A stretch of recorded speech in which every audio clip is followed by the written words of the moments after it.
Hi, I'm Catherine Tracy. I wrote my book, Epidicus by Plautus, an annotated Latin text with a prose translation, because I wanted to share my love of the Roman comic playwright Plautus, both with those who already love classics and with those who will appreciate some guidance through the weird, wonderful, and often horrifying world of mid-Republican Rome.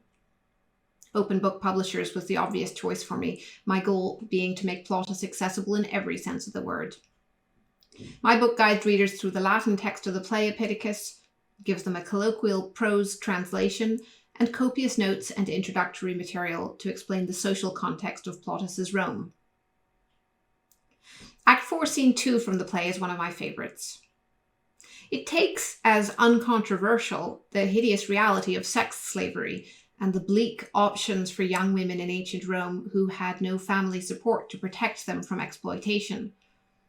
And yet it shows us that even ancient Romans enjoyed watching an underdog standing up with brazen and snarky impudence to someone with far more power and status. Due to the machinations of the clever slave Epidicus, the sex worker Acropolistus has been bought and presumably freed by the old man Periphenes, because Epidicus persuaded him that she, Acropolistus, was Periphenes' long-lost daughter Telestis. In reality, Epidicus had arranged for Acropolistus' purchase because Periphenes' son was in love with her, but had no money to buy her himself.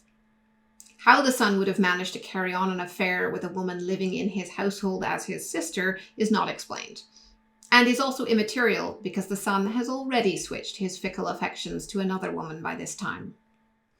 In Act 4, Scene 2, the old man Periphenes thinks he is about to reunite his long-lost daughter with her mother, and he calls Acropolistus, who of course is not really his daughter, out of the house. "Come and see your mother," says Periphenes, "and give her a greeting and a kiss." "Which mother exactly?" replies Acropolistus, stalling for time, since she realizes the game is up.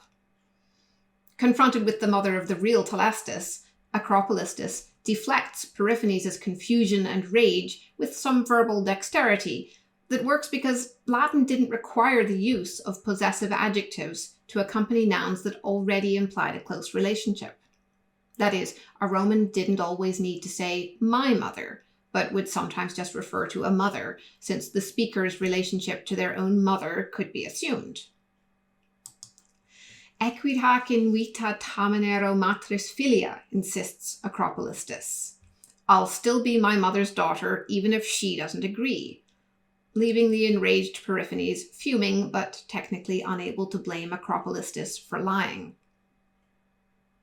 The same joke is employed by the title character Epidicus in line 699, where he cheekily says to Periphenes, "If you want, we can have a bet on whether or not she's your daughter." But since Latin doesn't require a word meaning your, all he's claiming is that Acropolistus is someone's daughter. And naturally, he'd win the bet on that indisputable fact.